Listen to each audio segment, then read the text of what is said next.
everyone. Today we're gonna solve this question. The value of 101 square is, right? So we can break this 101 as 100 plus 1 whole square, right? So now here we'll use the algebraic identity, which is a plus b whole square, which is equal to a square plus 2ab plus b square. So here we'll take a as 100 and b as 1. So 100 plus 1 whole square will be 100 square plus 2 multiplied by 100 multiplied by 1 plus b square, which is 1 square.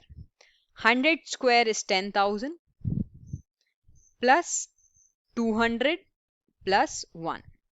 So 100 plus 1 square will be equal to 10,201. So this will be our final answer, 10,201. Hope you all understood this solution. Thank you.